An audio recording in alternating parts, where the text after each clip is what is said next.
Hello, I'm Ollie and this is Criminolly, where I talk about crime, pulp, horror, that kind of thing.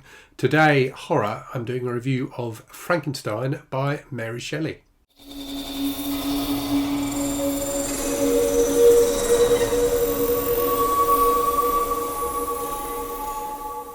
So this is the latest book I've read in my ongoing project to read 12 classics that were recommended by Michael K. Vaughan in a video he did a little while ago. I think this is book 4 or 5. In that, I've only had one DNF so far, which was Great Expectations by Charles Dickens, which I didn't get on with at all. But the other books, so far I'm having a good time. I think this is book 4. Yeah, so I've read the Iliad by Homer, which was okay, and Moby Dick by Herman Melville, which I thought was fantastic. And yeah, as I say, Great Expectations, not so good. So Frankenstein was both a reread and a new read for me. So you'll probably know it was originally published in 1818, and then Mary Shelley later revised the text somewhat, and it was republished in 1831. And it's that 1831 edition which is the one that you typically see nowadays, and that's the one I'd read before. So I read that about 4 years ago. Michael, in his video, specifically recommended the 1818 version, the kind of OG version. And that's the one. Well, that's the one that I read this time. And there are, whilst there are definitely differences between the two versions, I couldn't have told you specifically what those were when having finished the 1818 edition. You can Google it and see what those differences are, but they're really quite small and subtle a lot of the time. But I did come away with a different sense of the book this time around, and I'm not sure if that's purely because I'm reading it 4 years later, and the world's gone through a lot in those 4 years, hasn't it? So I originally read it pre-COVID, and I'm now reading it post-COVID. So yeah, and clearly I've changed as a person. So I'm not sure if it's me that's changed or the fact that the book is a slightly different version. But I did take a slightly different sense from it this time around.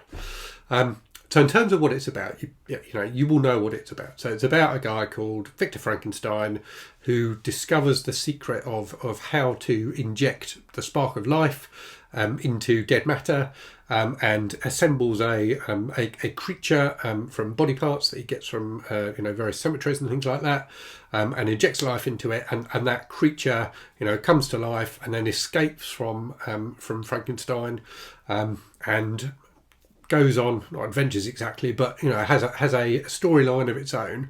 But Frankenstein and his creatures' paths cross at various points in the story. So even if you've not read the book, Frankenstein is such a iconic character and by Frankenstein I mean both the Doctor and Frankenstein's monster. Such an iconic character in modern culture that you can't possibly not know about it. But the book, I think, is quite different from most of the film adaptations in that partly that it's a lot more philosophical, and it's very, very philosophical, to be honest with you, and incredible, it must be said, that it was written by an 18-year-old. I mean, that just absolutely boggles my mind that somebody so young could write such an incredible work of literature. So that's different, but also kind of the emphasis is a bit different in that I think of the films as all being about the lab and the assembly of the body parts and the lightning striking and bringing Frankenstein's creature to life and things like that. There's much less of that in the book. That section of the book is minute compared to the rest of it. And much more of the book is about the relationship between Frankenstein and his creation. And that is absolutely fascinating. And what's really interesting about it is structurally, is that you end up with effectively a story within a story within a story. So the framing thing for the whole book is an account by a guy who's on some kind of seafaring expedition, who encounters Dr. Frankenstein, and Dr. Frankenstein then tells him the story of what's happened with his creature. But within Frankenstein's relaying of the tale, you get a section where he has met up with his creation, and the creature is telling him what's happened to it for the last few months. So you get a story within a story within a story, and whenever in a book you are presented with something that is someone's account of something, you have to question the veracity of it. So are they telling you 100% truth. And at one point in this book, clearly you get Dr. Frankenstein's, well, you get the narrator's version of what Dr. Frankenstein has told him that his creature told him. So, how much of that can you believe? And that I found really interesting. The other thing that's really interesting about this book is, as I say, the kind of philosophical, almost theological aspect of it, which is essentially it's about the creation of life, and the evolution of that life.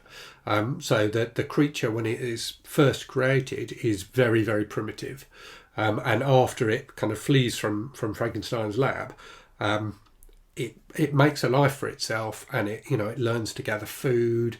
It eventually observes some other people and learns from them. So it learns speech, it learns appreciation of music and art and things like that.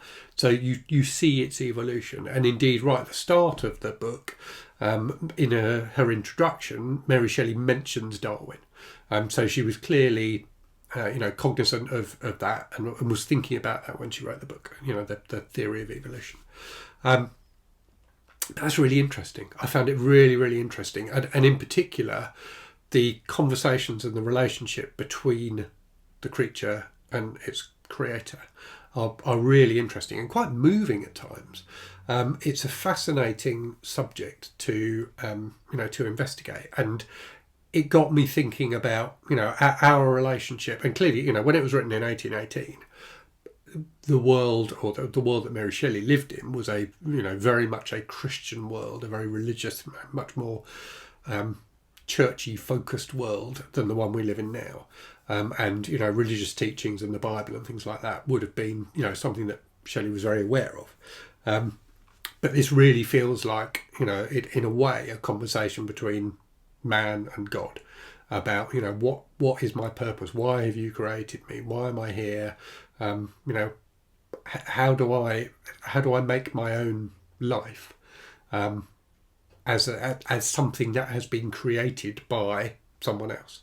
I think philosophically that's absolutely a really fascinating concept. How do you distance yourself from your creator and become your own person, which is really what Frankenstein, what the creature does in this book. So it feels like a book about man's relationship with God, but also about an individual's relationship with their parents, with their family, how you make your own life for yourself.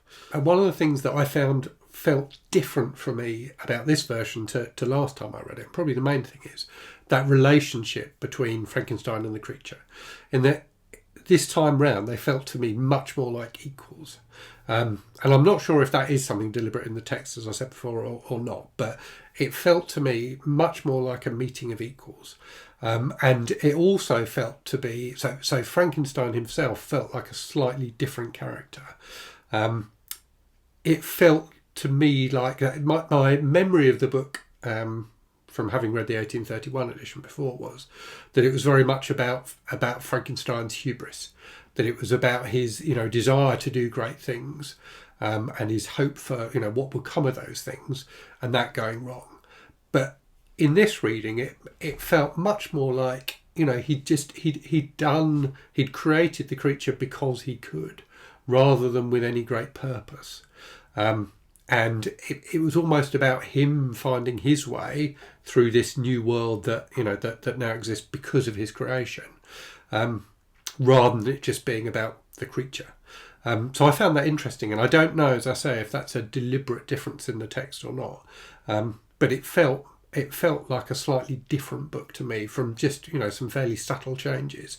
And yeah, I found that relationship of equals to be a really, really interesting one. And one where both parties are, clearly, both of them do things that are wrong, but both of them you can feel sympathy for as well. I remember, previously finding the Doctor character almost, not annoying exactly, but almost arrogant, in terms of, feeling that he has the right to do this kind of thing. Whereas this time around it felt more accidental. His actions felt more accidental, that he just hadn't really thought them through, rather than them being quite deliberate. So yeah, really interesting for me to read it again. I still think it's an absolutely fantastic book. I'm almost tempted to reread the 1831 version and just compare a bit more. But I've got so many things I need to read, I might have to resist that temptation. But yeah, definitely, if you've not read it, it is very, very much worth reading. It's not very long, but it's packed with, with some really thoughtful writing, and also, some fantastic scenes of kind of Gothic horror. Okay, time for a random book from the shelves. Today it had to be another OG horror classic. So I've gone with Dracula by Bram Stoker, this being the rather nice penguin clothbound edition, which my sister got me for my birthday this year. So yeah, I've read Dracula but many, many years ago, so do need to give it a reread, and looking forward to diving into this copy at some point soon. So I hope you found that interesting. Let me know if you've read Frankenstein and what you thought of it. Let me know if you've read both editions and what you think of the differences between them. And as always, thank you very much for watching. I hope you're safe and well out there. I hope you're reading good stuff, and I'll speak to you again very soon. Cheerio.